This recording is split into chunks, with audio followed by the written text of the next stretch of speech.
पत्रकार बंधुओं को। आज मैं कैथल के अंदर आया हूँ। कुछ जरूरी विषय पे मैं आपसे बातचीत कर रहा हूँ। जब से इंडिया गठबंधन कुरुक्षेत्र में चुनाव प्रचार में उतरा है, हम कुरुक्षेत्र के गांव गांव में जा रहे हैं और सभी गांव में भाजपा के प्रति बेहद रोष है। लोगों ने कुछ गांव में अपने घर के बाहर पोस्टर लगा रखे हैं, इस गांव में बीजेपी वालों की एंट्री नहीं है। इस माहौल को देखते हुए भारतीय जनता पार्टी के लीडर टिकट लेने को तैयार नहीं। लोग जानते हैं कि भाजपा की टिकट ली तो गांव में घुसना मुश्किल हो जाएगा। जब इन्हें भारतीय जनता पार्टी से व्यक्ति चुनाव लड़ने के लिए नहीं मिल रहे थे, तो इनको पैराशूट से दूसरी पार्टियों के उम्मीदवार लाके चुनाव लड़ाने पड़े। जिस व्यक्ति को देश के प्रधानमंत्री ने लुटेरा कहा, लुटेरे जैसे शब्द का इस्तेमाल किया, जिस व्यक्ति को भाजपा नेताओं ने देशद्रोही तक कहते थे, जिस व्यक्ति को भाजपा के नेता कोयला घोटाले का मास्टरमाइंड बताते थे, जिस व्यक्ति के ऊपर भाजपा नेता सबसे बड़े देश के कोयला चोर का टैग देते, 1,86,000 करोड़ रुपए का जिसको कोयला चोर बताया प्रधानमंत्री ने, प्रकाश जावड़ेकर जी ने, आज उस व्यक्ति को भाजपा अपना सिपाही बता रही है। आज भारतीय जनता पार्टी में अंदरूनी कलह है।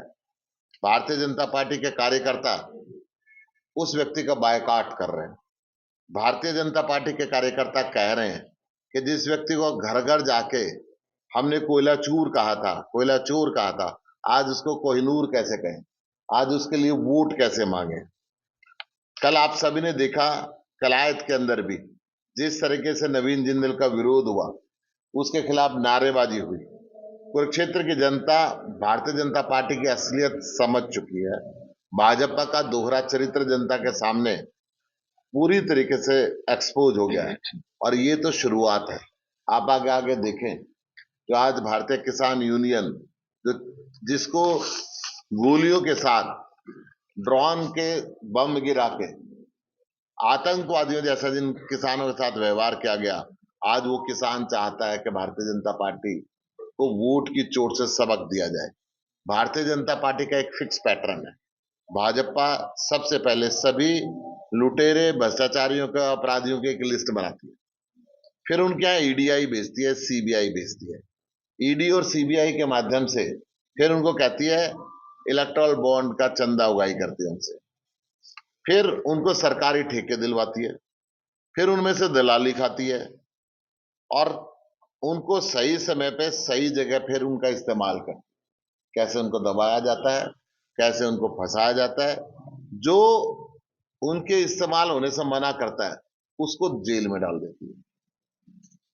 आखिरकार डर कर वह व्यक्ति भाजपा के सामने नतमस्तक हो जाता है और जेल में जाने से अपने आप को बचाता है। कोयला घोटाले के नाम पे 2014 में भाजपा सत्ता में आई थी। उनके सभी बड़े नेताओं ने नवीन जिंदल जी को कोयला घोटाले का मास्टरमाइंड बताया था, किंग पिन बताया था और इसका सरगना बताया था। नवीन जिंदल जी भाजपा की वॉशिंग मशीन में जाके अब साफ हो चुके। अब वो भाजपा के कोयला चोर नहीं रहे, भाजपा के सिपाही हो गए। नवीन जिंदल जी की कंपनी ने 200 करोड़ रुपए के इलेक्ट्रल बॉन्ड खरीदे थे। क्यों खरीदे, नवीन जिंदल जी बताएं। उन 200 करोड़ उन पार्टियों को दिए जो उनको चोर कहते थे, जो इनको कोयला चोर बताते थे। तो किस डर में दिए, ये नवीन जिंदल जी बताएंगे।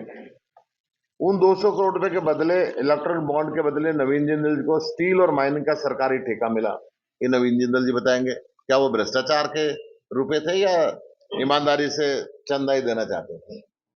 भारतीय जनता पार्टी एक तरीके से वसूली गैंग का काम कर रही है। बीजेपी नवीन जिंदल को ईडी और सीबीआई का डर दिखा के यहां चुनाव में लाएगी। मैं दावे के साथ ये बात कह सकता हूं। नवीन जिंदल जी भी जानते हैं कुरुक्षेत्र में उनकी जमानत जब्त होने वाली है। नवीन जिंदल जी जानते हैं कि भाजपा के कार्यकर्ता ही उनका यहाँ पे विरोध कर रहे हैं। हमने तो यहां तक सुना है, नवीन जिंदल जी को 2 विकल्प दिए गए थे, कुरुक्षेत्र से चुनाव लड़ो या जेल में जाओ। सच्चाई नवीन जिंदल जी जानते होंगे क्या सच्चाई है। ये सुप्रीम कोर्ट ने इस इलेक्टोरल बॉन्ड को एक्सपोज करके, जो इनकी चोरी थी उसको उजागर करके देश के सामने ला दिया है। जो भाजपा भ्रष्टाचारी भाजपा से हिसाब से काम करेगा उसको लोकसभा और राज्यसभा की टिकट मिलेगी। जो ईमानदारी से भाजपा के खिलाफ आवाज उठाएगा उसको जेल मिलेगी। ये भारतीय जनता पार्टी का पैटर्न है। मैं अगर कैथल की बात करता हूं, आज मैं कैथल के अंदर बैठा हुआ हूं। 2 साल पहले यहाँ पे कारोबारियों की हत्या हुई। दो कारोबारियों को मंडी के अंदर सरेआम कत्ल कर दिया गया। उस समय नवीन जिंदल जी कहाँ थे? अगर वो इस क्षेत्र के इतिहासी हैं तो वो यहाँ पर क्यों नहीं आए? मुनीश मित्तल जी के 2015 में हत्या हुई, 9 साल हो गए, आज तक हत्यारे नहीं पकड़े गए। परंतु आवाज उठाने वाले रॉकी मित्तल को खट्टर साहब ने जेल में करा दिया। वो कैथल का रहने वाला था, उसने आवाज उठाई थी, उसको जेल में डाल दिया। उसने 1500 करोड़ रुपए की हेराफेरी की आवाज उठाई थी, उसको जेल में डाल दिया।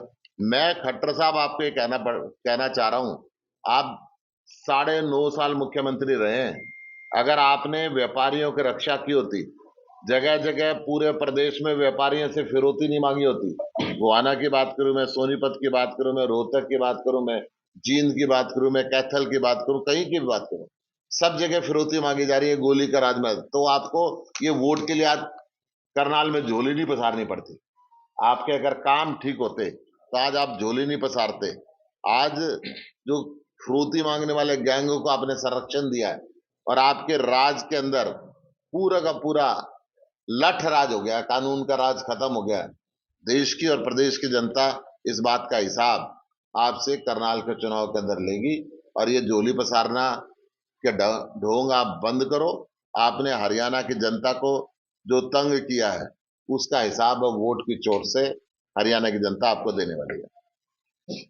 पिछले काफी सालों से करनाल के अंदर, कैथल के अंदर, कुरुक्षेत्र के अंदर, हरियाणा के बाकी जगह में आप कोई बाड़ा नहीं लेके आए, आपको नई कॉलोनियां नहीं लेके आए, नई चीजें लेके नहीं आए जनता के लिए।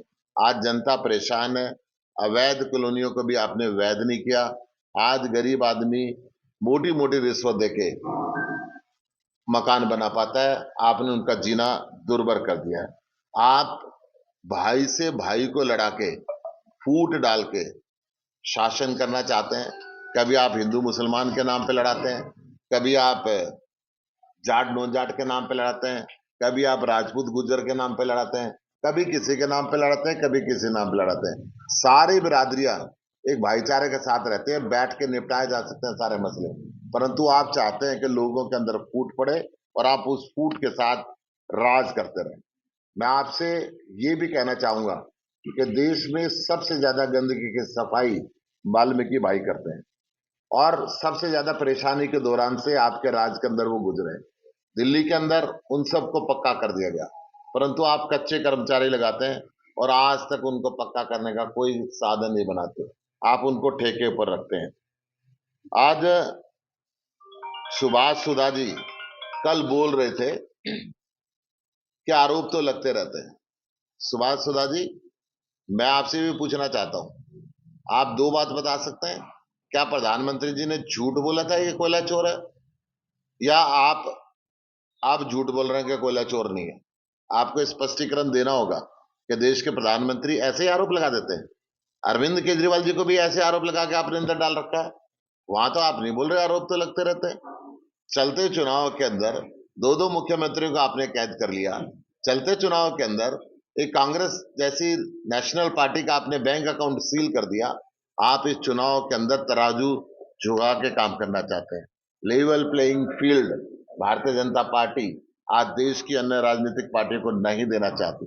जिस प्रकार से मशीन की गड़बड़ी का आप पे आरोप लगता है, जिस प्रकार से आपने चुनाव से ठीक पहले मुख्य चुनाव आयुक्त को हटा के अपनी मर्जी से नया अपॉइंट किया है, उससे लोगों का संदेह बढ़ गया है।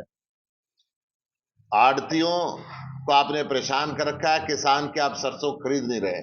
नमी के नाम पे किसान को आप लगातार परेशान कर रहे हैं और इसके साथ साथ गीले के नाम पे उसकी कटौती काटी जा रही है। मैं आपसे कहना चाहता हूं, आज आपके अलग अलग नेता अलग अलग भाषा बोल रहे हैं। कहीं आपकी पार्टी के नेता बनियों को मुर्गी समझते हैं और आप बयान देते हैं एक मुर्गी को फंसा लिया। ये समाज आपको बताएगा। कहीं आपके नेता कृष्णपाल गुर्जर फरीदाबाद के अंदर बनियों को बोलते हैं कि इनका काम तराफी से तोलना है, सत्ता के अंदर आना नहीं है।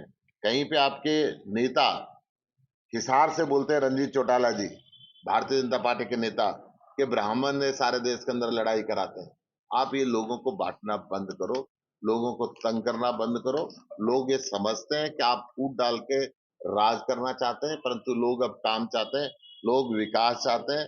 कैथल के अंदर भी भारतीय जनता पार्टी के कार्यकर्ताओं ने मुझे बताया कि आप यूज और थ्रो के पैटर्न पे चल रहे हैं। जब रॉकी मित्तल को 2019 में पीएम की स्टेज पे कोयला चोरी का गाना गाया था, तो खुश होकर आपने उसको चेयरमैन बनाया, और अब भ्रष्टाचार के खिलाफ उसने आवाज उठाई तो आपने उसको हटा दिया, पद से मुक्त हटा दिया और उसको जेल में डाल दिया। मैं फिर ये कह रहा हूं, अग्रवाल समाज को खुश करने के लिए आपने अरुण सराफ को भी चेयरमैन बना दिया और एक सवाल उसको हटा दिया, यूज किया और फेंक दिया। आपने नगर परिषद का चुनाव जीतने के लिए श्री कैलाश भगत जी को चेयरमैन बना दिया और फिर उनको भी हटा दिया।